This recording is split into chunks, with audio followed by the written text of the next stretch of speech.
Thank you for joining the session, Simon, today. And we're going to be looking at starting Unit 2.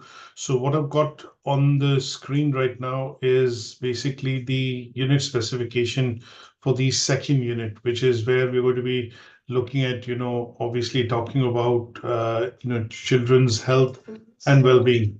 Now, when I say children's health and well-being, what I would do is do a bit of a quick introduction first, and then we'll go into the discussion for the first learning outcome, which basically focuses on children's need and in specific their children's need, which are useful for their in building their emotional well-being.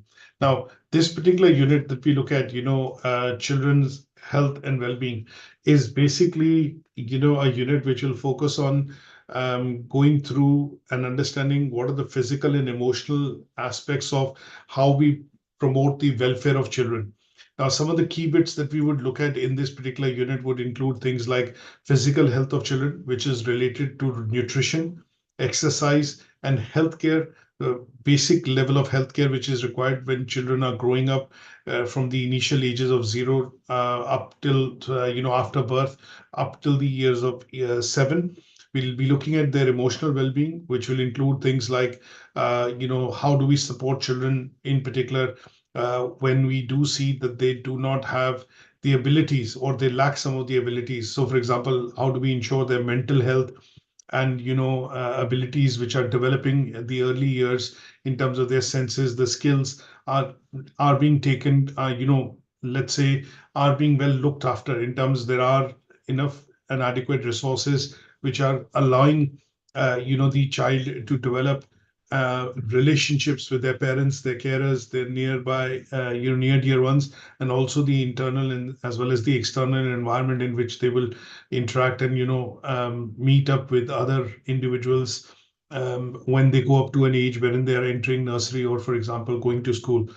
We'll be looking at social development, which would include, things like how do children interact, what are going to be the activities which help in the development of interaction, how would they develop, advanced level communication skills, and in some cases, we'll be looking at also going into what are called, educational support requirements, which are specifically important for the early years in which the children are going to be recognizing things related to what areas they need help on, what areas they can do independently, and they develop a bit of a sense of understanding of how,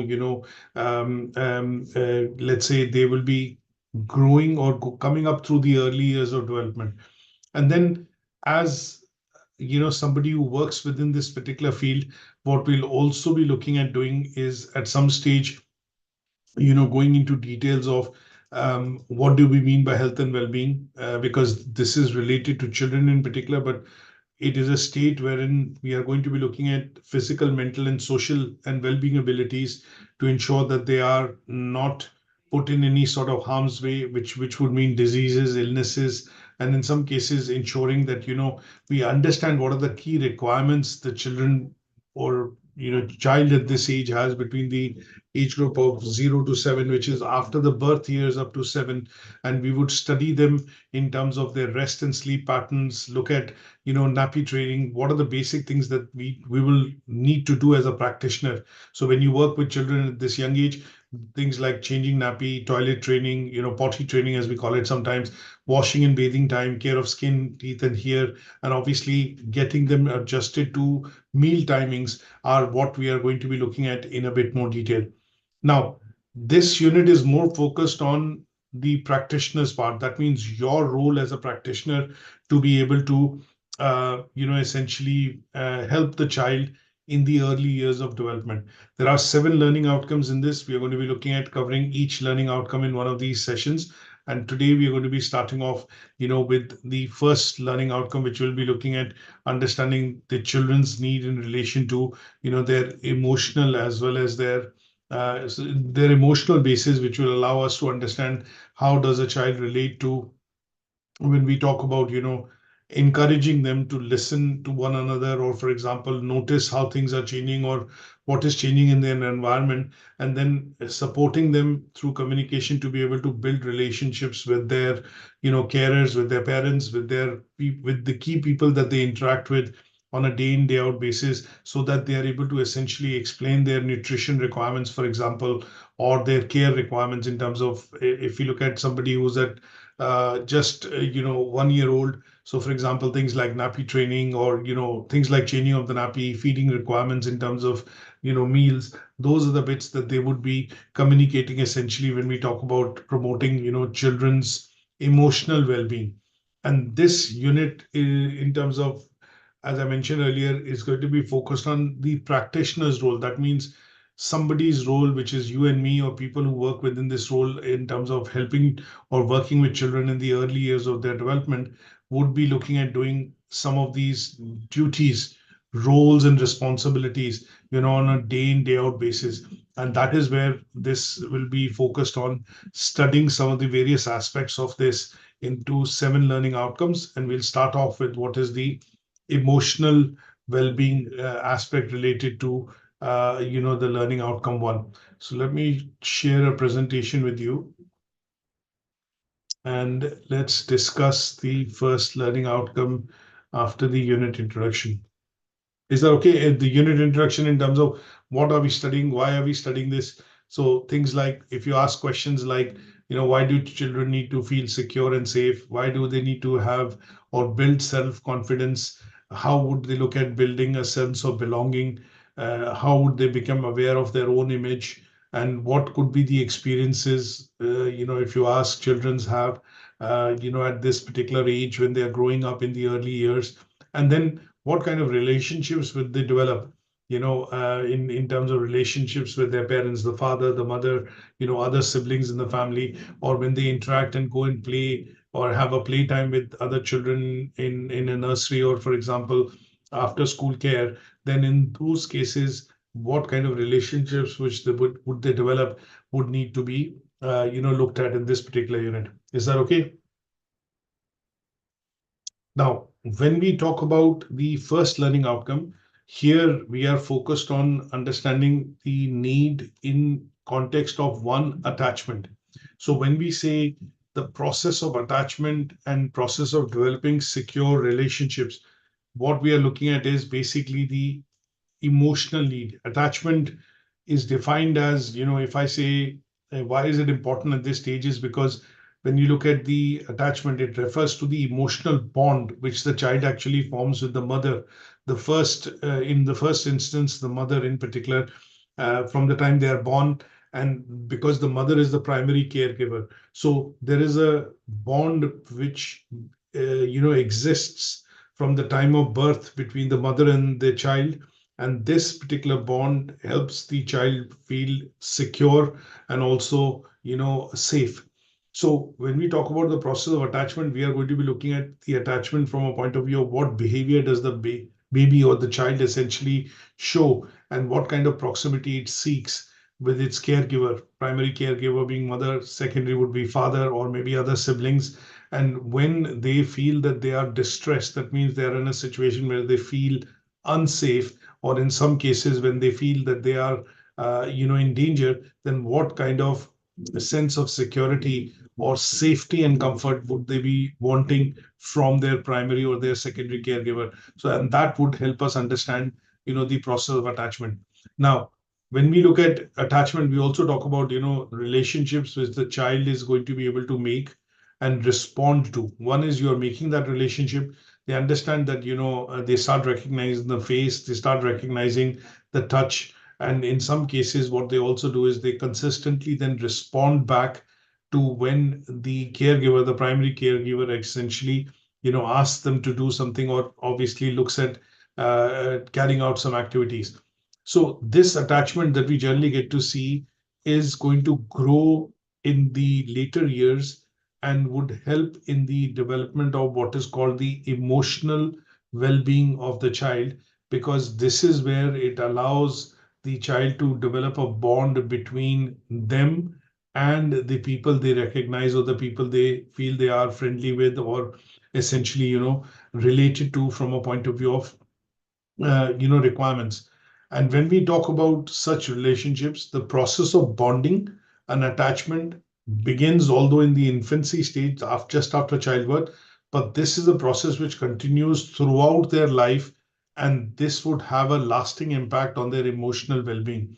And that is why the attachment process and obviously the development of secure relationships is very, very important. So when we talk about the attachment process, if I put, say, for example, the definition of it, the attachment process would be, a situation that we can explain psychologically, to say that, people, or in this case, the child essentially will form an emotional bond, and will form this emotional bond eventually will lead to some sort of a relationship with the people that it's able to trust. And when we look at this, as a process, this process gets to, we see the beginnings of this process essentially with caregivers, mother being in this case the primary caregiver, and then as the influence or the environment in which they grow expands, they will start slowly and gradually expanding this process of building an emotional attachment with other people as well. So, for example, it starts to happen with the father, because you as a child, as a father, or as a person in the same family, you pick up the child a couple of times during the course of the day, maybe change the nappy, play with the child, feed the child, and as the child begins to develop attachment and develop, let's say, memory to be able to recognize who the person is providing this care. It could be elder siblings, which are also sometimes coming to help, and they would allow the child to form a bond. And this bond, over a period of time, when it strengthens up, when it starts building up with different people, would essentially lead to what is called emotional bonding with the people that the child essentially stays with or spends most of the time with in the environment. And this process would be, helping in the process of what is called building a relationship, finally allowing the process of, attachment to happen. And the attachment process at some stage would essentially then lead to the child forming an emotional bond with that person. Is that okay? Yes. Now, if we were to look at doing a bit of an activity in the sense that find out and see how important are friendship and attachments to you. So even at this, this could be something which is a generic question that we could look at with any person in particular at any age group. And if you look at who are your important, who are people who are important to you, and then people who are important when they are also your friends, and people they are important, they are also your friends, but you have an emotional bonding with them. So you start to consider people that will be in your close family. You'll be looking at people in your extended family, which is your cousins, your niece, nephew, things like that, your aunts and uncles. You'd look at, if you are in a place of work, you look at your peers, essentially people who work with you on a day in, day out basis, their friends who were, people that work with you in a particular organization, and their friends would come into that circle.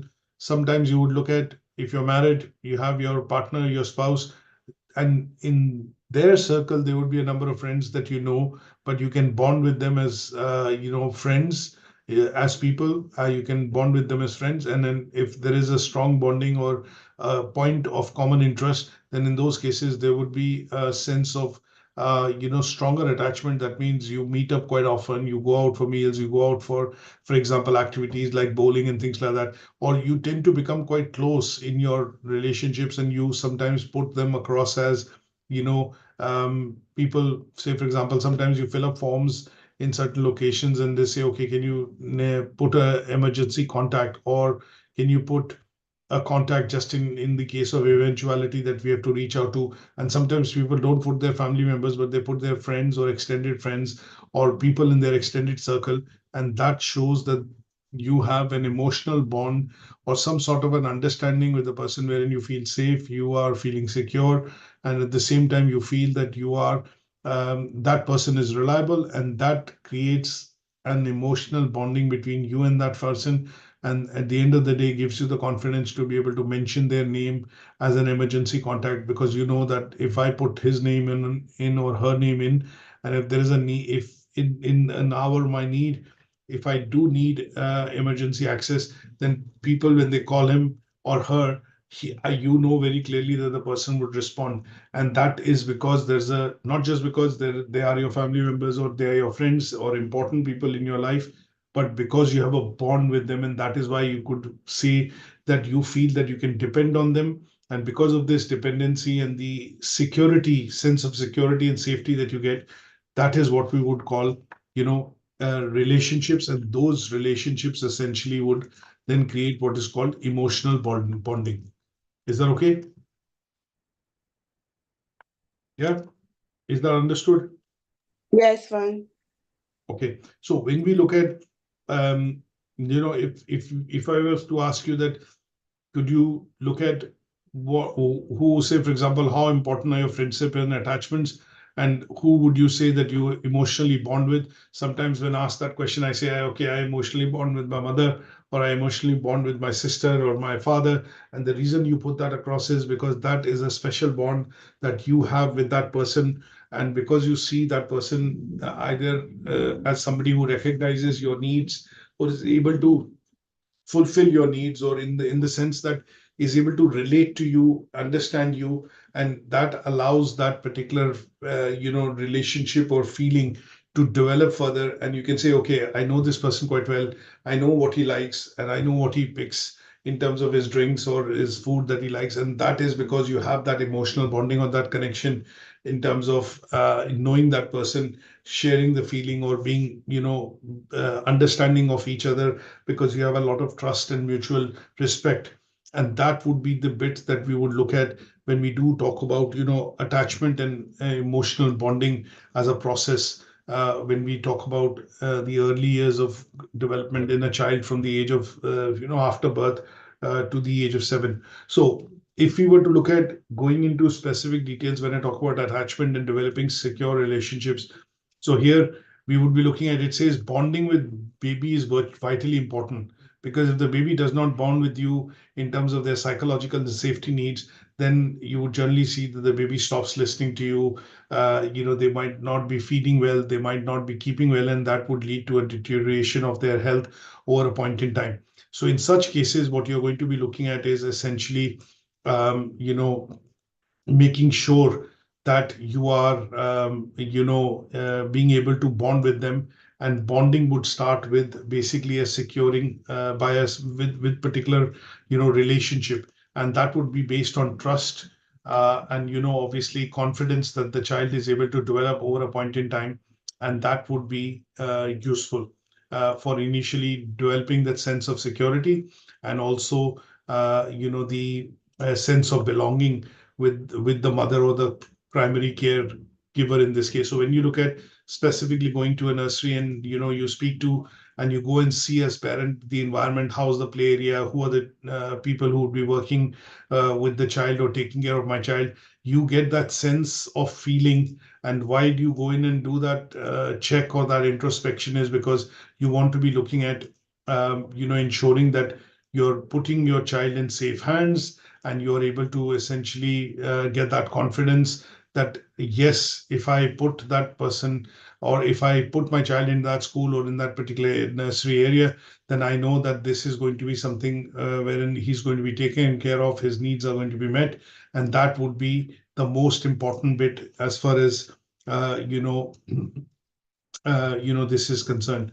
So generally speaking, that would be important to be able to help form what is called a secure relationship, with the child. And that is where we need to be looking at, when we work as practitioners, we need to be picking up cues, as I would say, to find out what would be the, the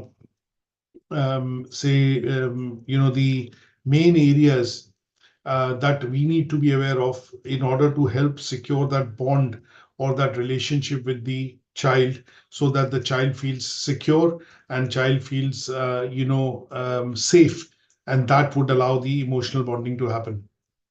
Now, one of the other things that I would mention in this case would be that when we do talk about various ways in which, um, let's say, the emotional bonding and, this attachment can happen, you would generally see that this would happen primarily because there are some theories or people, psychologists, and different people which have done some work in the background. And this work which has been done is based now over a sustained period of research. and studies have been carried out, and they have now become recognized with what are called attachment theories. So when we talk about attachment theories, there are four in particular that we talk about in terms of people or theorists, which are basically people whose work has been recognized primarily, to say that these theorists have studied them in detail, and they have then proposed what is called the theory of attachment. And the first one, which was proposed, was by John Bowlby in the 1990s. He's a British psychoanalyst who attempted to understand the intense distress which is experienced by infants when they are separated from their parents. So if you take a baby away from the parents, then what kind of distress that the baby experiences or goes through was something which was studied by John. And this particular aspect, which is then explained in his theory, is called the attachment styles and the attachment styles of theory. So there are quite a few of them. And what I would do is, if I just visually bring just one into play, and when I talk about the attachment styles, so we look at these attachment styles which have been recognized in terms of the work that he carried out between 1980s and 1990s. And his theory of attachment essentially then talks about that when we look at children forming an emotional bond and an attachment, there are four different types that he said. Attachment styles could be promoting positive behavior and negative behavior. And in this case, you would generally see children being secure if they are able to have a bond with the mother or the carer. In some cases, if they do not form that bond, that means they don't feel secure and safe. They will avoid the person, they will become anxious. And in some cases, when you look at they avoid, they also would look at showing negative instances, that if you go and try and find a child, the child will actually go and hide under the table or go under the bed, which makes it difficult for you to be able to communicate and speak to them. And in some cases, if the child does not like you at all, or in some cases the bond and the attachment does not happen, you would generally see the child also becomes fearful. And that is the work which essentially he went about doing. And his work now is a recognized theory in terms of attachment theories. And his theory proposes that child's finer relationships are developed at the initial stages, and they normally show four types of characteristics. They include attachment, positivity, maintenance, and safe haven. And this allows the child to basically then show different behavior or different types of behavior depending on whether they form a positive or a negative relationship, in terms of the social and emotional bond with the parent. Now, the second bit was Mary Ainsworth, strange situation attachment theory. Now, this particular attachment theory, talks about, she was obviously a prominent developmental psychologist, and she expanded on John Bowlby's attachment theory by what is called, developing a method to assess the attachment of the children in strange situations. So her theory primarily focuses on, understanding and further expanding the work which was done by John, and it looks at the, she was instrumental in developing what is called a ground making, developing a ground making method to assess attachment patterns in children, specifically related to what is called in strange situations. So when we do talk about her theory in particular, what we are looking at is that sometimes children face what are called strange situations. That means they are in a situation which probably is out of the normal. And in this case, the child experiences brief, events of separation from the mother or from the, parent or the primary caregiver. And then there are reunions which happens. For example, if the child is young and the mother is working, the child would be alone or with a caregiver for a few hours when the mother goes to work. And when she comes back, the child will have a reunion with her mother. But in the hours that she's away, most of it is going to be separation from the child and the mother, separation between the child and the mother. So in this case, observing the child's behavior during these episodes wherein the mother or the primary caregiver is away from the child reveals what are called attachment orientations. That means how will the child feel secure? How will the child feel anxious? How will the child avoid certain situations, and what situations it will be fearful of such situations. And this was the four areas that she expanded on when she took the work of John, Bowlby's work further. And her, context of, obviously, studying this was for children between the age groups of 12 and 18 months. And in terms, ultimately, the strange situation that the child actually faces, she greatly contributed to saying that the understanding of attachment pattern in children can have lasting implications on how the child actually develops in the early years. And in such cases, she talked about, creating a matrix, and that matrix of strange situation, is a matrix wherein this kind of a matrix comes in. So let me put this on a new slide for better viewing. So this particular matrix that you look at, of strange situation, basically talks about, when the mother, the child or the observer, there is a duration of 30 seconds of separation. Then there is 3 minutes. There is 3 minutes or less with the stranger. So she had taken three different elements. One is the mother, the other is the observer, and third is the stranger or the person who comes in and gives care when the mother is away. And she looked at three different aspects in terms of time periods: 30 seconds, 3 minutes, or 3 minutes or less, or 3 minutes or more, and in different situations. And we see that how the child actually reacts to these three situations when he is with the mother and the observer, when the mother and observer is away and the mother and child are together, when stranger, mother and infant are together for 3 minutes, and then when mother is away, you look at child and the stranger, then mother and infant for 3 or more minutes, and then, similarly. So that is why this matrix that she created allows the strange situation pattern to be observed in children between the age group of 12 and 18 months. And this is what she examined to understand the quality of affectional bonds that are established between the child and the primary caregiver. And that is why her theory, is quite important. Then we look at the third option, which is, Harry Harlow's, experiment, which is primarily known as the monkey experiment with monkeys. And the reason why this particular experiment that he carried out, talks about how the disapproval of, let's say, a belief that love is the, that he basically worked on a particular, theory, and essentially came out with certain conclusions, which said that, the fact that monkeys grew more attached to their mother when they are getting all their needs fulfilled.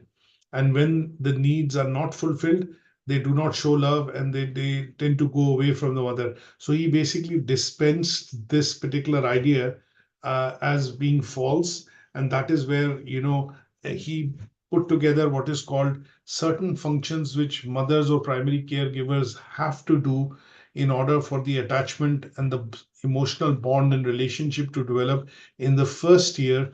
And he explained that with the experiment that he did with, monkeys. So he then came across with details of how the mother needs to actually look at what role the mother or the primary caregiver has to actually look at in the first year in order to ensure that there is a development of this attachment and social emotional bond, not the social, emotional bond between the mother and the child. And that is why his experiment, with monkeys, or the Harry Harlow's experiment with monkeys, is essentially known about. Now, last but not the least, when we talk about, John Robertson, he studied the psychological effect on children who were separated from others, for example, during hospital days. So if the baby does not get fed baby milk, mother's milk, for example, or if the baby experiences attachment or dissociation from the attachment in the early years, you would generally see that it has psychological effects on the children when they are growing up in the early years. So generally, you would see that when children are born and at the time of birth, the first thing which the midwife does is when the child is born and they are given a quick clean and then they are given to the mother to form that emotional bond. So skin to skin bond or touch is, promoted to ensure that the baby feels safe, because the baby has been inside the womb of the mother for 9 months or 36 months during the gestation period. And when it suddenly comes out into the open environment or the world, the baby fears and hasn't seen anything of the outside. So the mother's warmth, the body temperature, and holding and the child and doing what is promoted as what is called the skin touch allows the mother, the baby to feel safe. And in those cases, you would generally see that if babies are separated just after delivery or after the birth from the mother, James Robertson's famous work that he did was to study the phases of response when children are separated from their mother during the stay at the hospital. And in such cases, he came up with and studied the impact of, his research essentially showed the impact of how the parent-child separation essentially, creates a bit of despair and detachment with the child in the initial years or just after birth when it happens, and that needs to be, taken care of. That means that should not happen, and in only in extreme circumstances, when the mother is not well or if the child is born through a C-section, then in those cases the separation should be allowed or should be there. But in most cases it should not be. There should not be any separation. And what he highlighted, building on to the John Bowlby's theory, was to say that there is an why there is an importance of maintaining the parent-child bond by looking at doing away with any sort of separation which can be done initially, because this will have a long lasting influence on how the child sees and perceives the outside world after immediately after when they are born or immediately after childbirth. Is that okay? Any questions on this? So what I'm going to do is, for these 4 theories, I'm going to No, provide it's you fine. a Everything's sorry, fine. go on. I still understand. Everything's fine. Okay. So what I'm also going to do is, in order to give you a bit more understanding of these 4 attachment theories, I'm going to provide you a small PDF, which will essentially be detailing out each of these 4 theories for you to read through and understand the key, reasons why they are recognized as attachment theories when we talk about early years of child development. Now, what we would want to do essentially when we look at covering learning outcome 1 is to basically look at one of these attachment theories and research about it. And that is where what I would suggest is going through my handout, which I provide, would allow you to understand this theory in detail and then pick out some of the relevant differences which are there between these viewpoints of different theories, like Mary's Ainsworth's theory.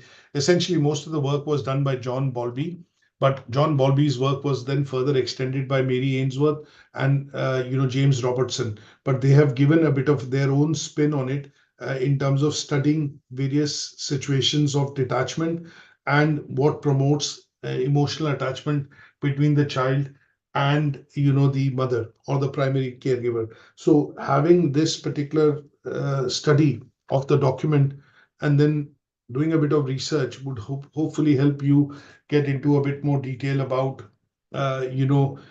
this one of the attachment theories. So that's an exercise that I would suggest that you could do after this lecture, when you go through some of the handouts. Now, one of the other things that we have to look at is what is the role of the key person, or as we say, the primary caregiver. Sometimes they are called the primary caregiver. Sometimes when we say the role of the key person, what we mean by that is role of the key person in the early years.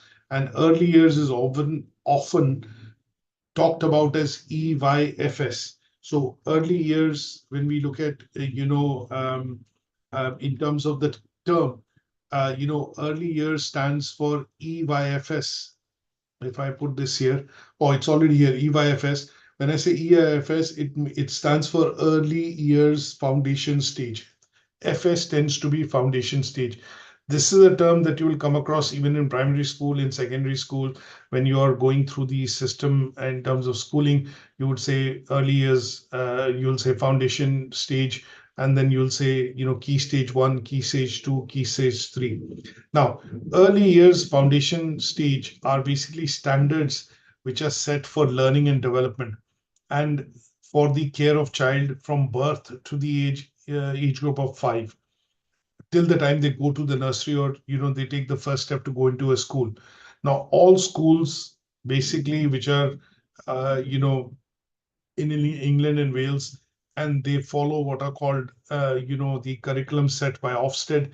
They are required to follow and have, their key, let's say, staff and employees having EYFS or early years foundation stage qualification to be able to work and deal with, handle or, look after children. And this particular qualification that you're doing, basically the early years level 3 award in childcare and education basically forms a part of the EYFS training or the curriculum. Now, there are 3 areas in EYFS. One of the areas that you look at in EYFS is communication and language. The second area that you look at is physical development. And the third is personal, social, and emotional development. These 3 main areas are essentially covered, when we talk about the role of the key person. And when we do talk about the role of key person, there are changes, obviously, which the government brings about from time to time. And when we do talk about these changes, they are reflecting the changes which are outlined by the government. And it is looking at setting the standards in a way to promote learning, development, and safety of children from birth to the age of 5. And this approach of EYFS is basically termed as a holistic approach, which focuses on these 3 broader areas that I mentioned. But if I look at picking up each of these individual areas, so you have communication and language, 2 areas, physical development is the third, personal development, social development, and emotional development. So in total, it makes up 7 areas of learning and development: communication and language, physical development, personal, social, and emotional development, which leads to a better understanding which the child is able to develop in the early years, in order for it to be able to express itself as it grows through the age group of being an infant to a toddler to a child to an adolescent to a teenager and then to an adult. And these are very important because this is a framework which is now a statutory framework under the Department for Education.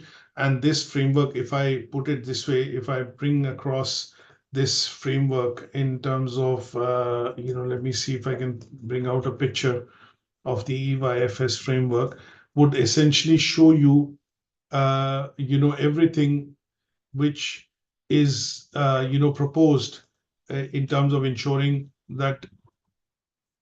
So let me bring this from the government website, and hopefully the most up-to-date information. So this framework, the most up-to-date information is available here on the .gov website. And what I want to do is obviously just bring out an image. Let me see if I can bring out this image. Let me just see.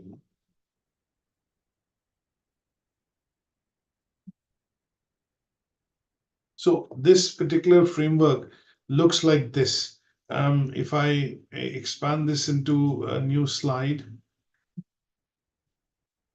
obviously the framework is a mandatory, is like a big mandatory document, which is on the Department of .gov website. But essentially what we want to be able to do with the framework is to understand what are the key requirements which organizations which work with children, young children, have to follow in terms of ensuring that they are able to then meet some of the requirements in terms of helping the children develop physical, communication, social, emotional, and communication and language needs. So let me show that particular framework. So this is the framework that we're talking about, early years foundation framework, and this framework will essentially cover the role of the key person. So who is the key person? Obviously, it's a long document. We will go into details in the slide, but this document is something that I'm going to also make available on Moodle so that you're able to go through this particular document and understand the requirements of the framework, why this has been put in the place. So when we talk about primary areas, these three primary areas, when they are broken down into further, you look at these additional areas, which are specific areas that are going to be with trained practitioners who would help the child develop in literacy, numeracy, understanding the world, how to express themselves, and they then would be developed further into what are called, knowledge or educational programs. And this would be talking into the role of the key person in terms of the things which are required, from a point of view of understanding the role that they would do or responsibilities that they would have going into it. Is that okay? So what I would then do is, if I go into, say, the role of the key person here, there are lots of different theories. And obviously these three people, Bandura, Vygotsky, and Erickson, we have studied some of their theories in the first unit. They have, obviously looked at, proposing theories which allow, people to understand their key role in the development of child from the years after birth to the age of 7. Now, what we need to do is basically understand what is common between some of these theories and the theoretical work which has been proposed. Now, one of the key important things that you look at between Vygotsky and Bandura is that they propose what are called social learning theories. So when we talked about social development of a child in Unit 1, we talked about the theory of Vygotsky and Erickson. Now, they basically were influential in researching and then coming out with, after their research and their studies, and they came out with certain findings. These findings were Bandura's social learning theory emphasizes that children learn from observing things. Their individual learning differs in terms of how they observe others' behavior and attitude and what are their outcomes. This implies that, in some cases, they would be looking at what are called role models. Sometimes you see children follow certain particular people, and this is because they see role models in them, and that is why they follow them. Vygotsky's social theory essentially highlighted that children develop through social interaction and the cultural context in which they see the environment. So he developed what is called zone of proximal development, which was called the ZPD, and this ZPD, allowed people to get guidance in terms of how parents, teachers, peers, and other people who work and interact with children should be approaching activities or creating activities which will allow social interaction to be increased and thereby increasing the learning of the child. And Erickson's psychosocial theory essentially meant that he further developed this concept of Vygotsky's, that social interaction is important, but he also said the social interaction, particularly with caregivers and peers, when they are in an environment when they're away from the primary caregiver, they influence the development of the child's sense of identity and self-concept, and that is what they take forward when they grow up in their life. So these bits are primarily looking at how you're going to be looking at defining the role of the key person. Now, the role of the key person will also have impact on relationships, and these relationships and the impacts that the different kind of social, physical, communicational, emotional bondings have, they would then also be looking at having a different effect on the relationship of how children develop relationship with their near dear ones or with their friends, or when they are in, say, for example, in a nursery, how would they develop a relationship with the other children or other friends? And that is where they look at developing of relationships.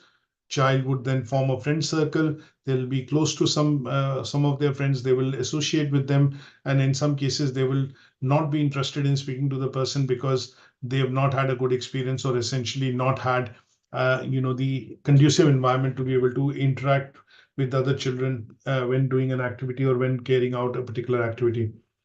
So in summary, the learning outcome one that we look at essentially focuses on helping us understand, the child's attachment process and developing of social relationships. And what we need to be able to then do is basically summarize the role of the key person, which would be related to different aspects and frameworks, related to how the child would essentially develop, in the environment.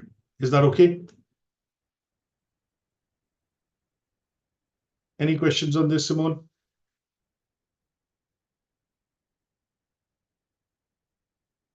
Any questions on this so far, Simone? Okay, that's great. So what I'm going to do is obviously then look at, sending you some handouts on some of these attachment theories. And if you could study them, and then we'll meet up in the session tomorrow to discuss learning outcome 2. Thanks very much for joining. Take care.